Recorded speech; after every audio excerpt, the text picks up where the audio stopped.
বর্বর পাক বাহিনী 25শে মার্চ রাতে যেভাবে নিরীহ মানুষের উপরে একটি হত্যাযজ্ঞ চাপিয়ে দিয়েছে, বাঙালির আর স্বাধীনতা যুদ্ধে অংশগ্রহণ করা ছাড়া আর কোনো গত্যন্তর ছিল না।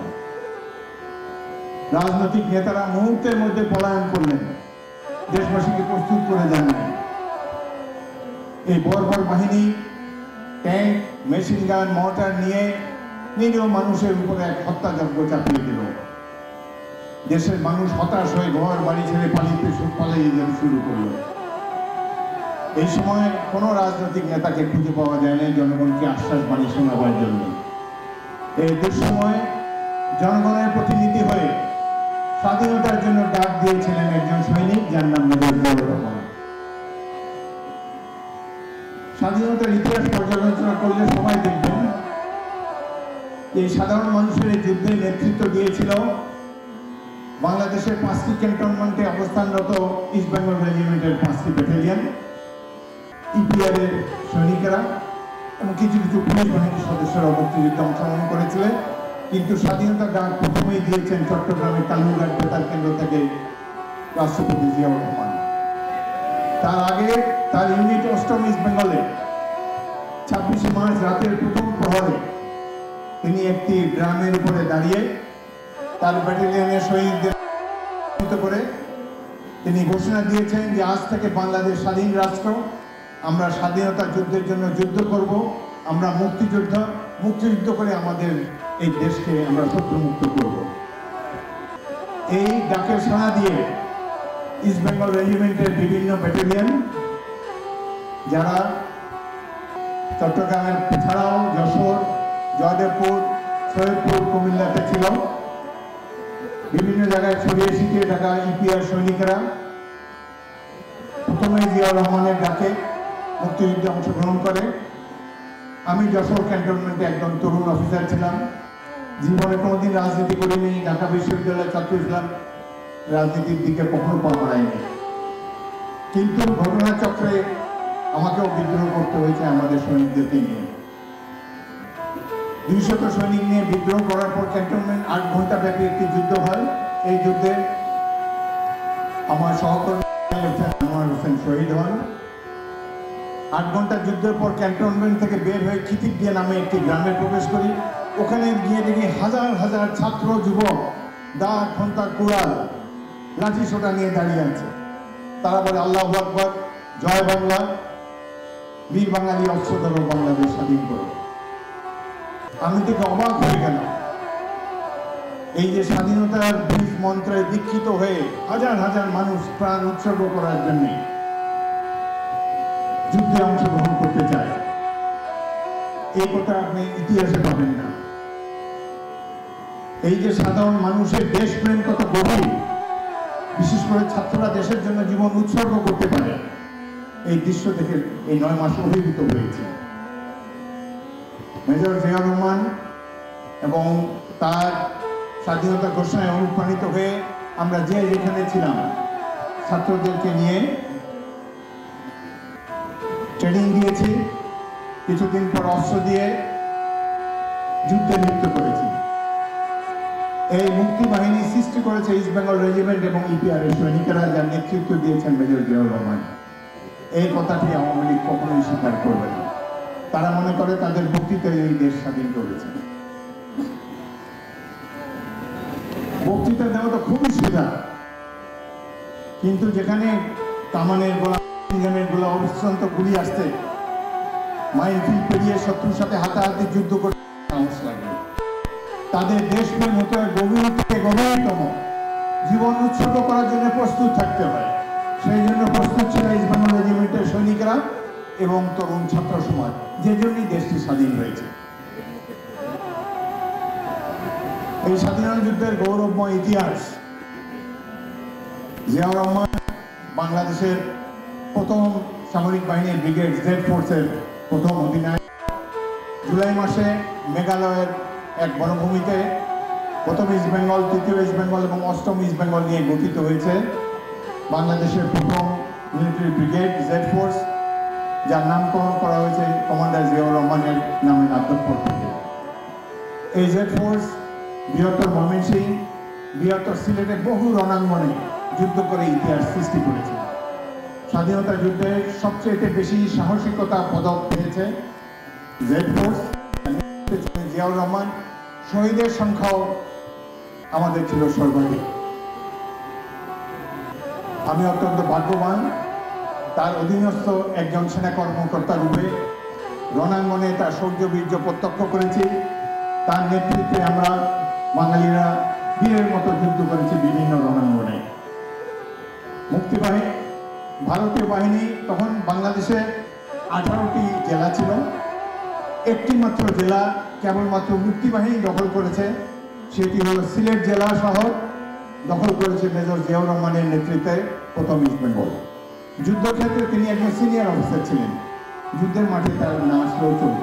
অন্যান্য সেক্টর কমান্ডারের মতো তিনি ভারতের থেকে যুদ্ধের নেতৃত্ব দিতে পারতেন। ভয়াবহ যুদ্ধ হয় 28শে নভেম্বর তারিখে গৌরীপুরে।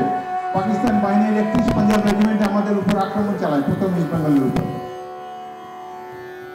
3-4 ঘন্টার যুদ্ধের পর আমরা তাদের কমান্ডার মেজর সরোয়ার সহ 70 জনকে হত্যা করি, 36 জনকে জীবিত অবস্থায় বন্দী করি।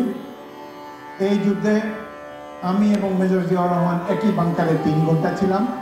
তার সফল নেতৃত্বের ফলেই 31 পাঞ্জাব রেজিমেন্ট নিশ্চিন্ত হয়ে যায় ধরাপৃষ্ঠ থেকে।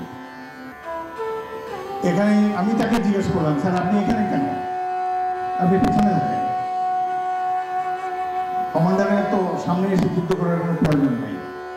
তিনি বলেন যে আমার বিবেকে লাগছে, তোমরা যুদ্ধ করছো, জীবন দিচ্ছ। আমার ব্যাটালিয়নের 3 জন officer, captain Salauddin, captain Mahbubur Rahman, lieutenant আমার শহীদ হয়েছে।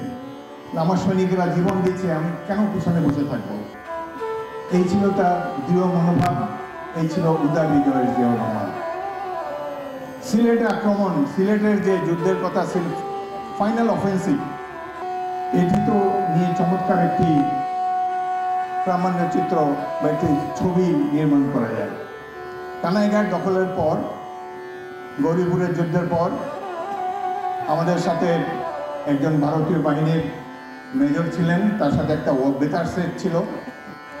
বেতার সেটের নির্দেশ আসলো সিলেটের কাছে 45 গুর্খা ব্যাটালিয়ন নামে একটি গুর্খা ব্যাটালিয়নকে ভারতীয় বাহিনী হেলিকপ্টারে ড্রপ করেছে।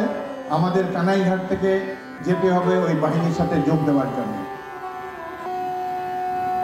মেজর জিয়া আমাকে এবং মেজর জিয়াউদ্দিনকে ডাকলেন একটি ম্যাপ নিয়ে। তিনি বললেন যে সিলেটের সবাই আগে আমরা পৌঁছতে চাই। এটি হলো ডিসেম্বরের প্রথম সপ্তাহের কথা। বিজয় তখন দ্বার প্রান্তে, স্বাধীনতার রক্তিম সূর্যের লালিমা দূর আকাশে দেখা যাচ্ছে। এই সময় তিনি ঘোষণা করলেন সিলেট আমরা দখল করব। আমরা একটা রুট নির্ধারণ করলাম চা বাগানের ভিতর দিয়ে। বিভিন্ন তখন যুদ্ধ হচ্ছে দরবস এবং খাদিমনগরে। এই যুদ্ধক্ষেত্রগুলো এড়িয়ে আমরা 1200 সৈনিক সিলেটের পথে যাত্রা করলাম। পিঠে আমাদের অ্যামুনিশন, পিঠে আমাদের শুকনা চিরা গুড়। 4 দিন চলার পর খাদ্য শেষ হয়ে গেল, কিন্তু আমরা শত্রু এড়িয়ে ধীরে ধীরে সিলেটের দিকে এগিয়ে চলেছি। চা বাগান অবরুদ্ধ, চা বাগানের জঙ্গল কাটতে হচ্ছে আমাদেরকে। সারা রাত চলি, জঙ্গলে লুকিয়ে থাকি যাতে উপর থেকে এয়ার স্ট্রাইক না করতে পারে। জেনারেল জিয়ার একটা ম্যাপ কেস ছিল, সেটা পলিথিনের কাভার ছিল। শেষ রাত্রের দিকে সেটি গাছের নিচে বিছিয়ে তিনি, ক্যাপ্টেন অলি আহমদ এবং আমরা 3 সেখানে ঘুমাতাম। যেহেতু সামনে স্বাধীনতার দ্বারপ্রান্তে উপস্থিত, অনেক বলতেন একটি কথা আমার আজীবন স্মরণে থাকে। তিনি বলেছেন, আচ্ছা পাঞ্জাবিদেরকে তো তাড়ালাম, শিখেরা এবং ভারতীয়রা বাংলাদেশে আবার জেগে বসবে না তো? আমি প্রবল প্রতিবাদ করেছি, স্যার এত বড় মুক্তিযুদ্ধ, কি বীর বিক্রমে বাংলাদেশের মানুষ যুদ্ধ করেছে, এই দেশকে কেউ কখনো দখল করে রাখতে পারবে না। কিন্তু তার সংশয় কাটে না। আজ এতদিন পরে মনে হয় যে 53 বছর আগে তিনি ভেবেছিলেন অন্য কেউ এসে এখানে প্রভুত্ব করার চেষ্টা করবেন। কত নির্মম একটি সত্যের মুখোমুখি আজকে আমরা। চা বাগান পার হয়ে হঠাৎ দেখি সামনে একদিন সারাদিন অভুক্ত থাকার পর হঠাৎ দেখি সামনে একটা সাদা রঙের বিল্ডিং টিলার উপরে। সিলেট কখনো যাই না, চিনতাম না, পরে জানতে পেরেছি এটি এমসি কলেজের প্রিন্সিপালের বাসা। সেটি হলো সিলেট শহরে পাকিস্তানিদের ঘাঁটি। হওয়ার সাথে সাথে আরেকটা টিলের উপরে যখন উঠলাম তখন তারা চিৎকার করে আমাদের পরিচয় জানতে চায়, আমরা কারা। আমাদের পরনে খাকি পোশাক, হাতে চাইনিজ ওয়েপন। পদাতিক সৈনিকরা প্রথম সুযোগেই পরীক্ষা খনন করতে হয় ট্রেঞ্চ, কিন্তু আমার ট্রেঞ্চ খনন করার হয়তো আধা ঘন্টা টাইম পেয়েছি, হাঁটু পর্যন্ত খনন করা হয় নাই, পুরো শরীর এক্সপোজ। এই সময় পাকিস্তানিরা সংঘবদ্ধ হয়ে 3-4টি আক্রমণ করলো। আমার 18 জন সৈনিক শহীদ হলো। আমার সবচেয়ে সাহসী প্রাক্তন কমান্ডার সুবেদার ফয়েজ বিরুদ্ধম শহীদ হলেন। ইনফ্যান্ট্রি কোম্পানিতে 2টা মেশিন গান থাকে, আমার 2টা মেশিন গানই যারা চালায় 3-6 জন শহীদ হয়ে গেল। সেই যুদ্ধ ভেবেছিলাম এটাই হবে আজকে আমাদের শেষ দিন। সেই সময় হঠাৎ করে ভারতীয় মেজর আমাকে বললো যে এতদিন তার ওয়্যারলেসের কাজ করে নাই।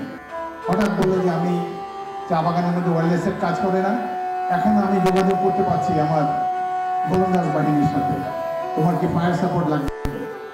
আমি বললাম যে না, আমাদের ফায়ার সাপোর্ট, আমরা যেহেতু হাতাহাতি যুদ্ধ করেছি, অলরেডি আমার 18 জন শহীদ হয়েছে, এখন যদি পারেন তাহলে একটা বিমান সর্টে নিয়ে আসেন। আধা ঘন্টার মধ্যে ভারতীয় 2টি মিগ বিমান এসে সিলেট এমসি কলেজের প্রিন্সিপালের বাসায় যতগুলো বাংকার ছিল মুহুর্মুহু রকেট নিক্ষেপ করে এগুলোকে ধূলিসাৎ করে দিল। এই যে সারাদিন ব্যাপী যুদ্ধে, এই যুদ্ধে তৎকালীন সদ্য প্রমোশনপ্রাপ্ত লেফটেন্যান্ট কর্নেল জিয়াউর রহমান আমার চাইতে 600 বছর পিছনেই ছিলেন। বেতার সেটে মুহূর্তে মুহূর্তে আমাকে জিজ্ঞেস করেন, হাফিজ রিপোর্ট সিচুয়েশন।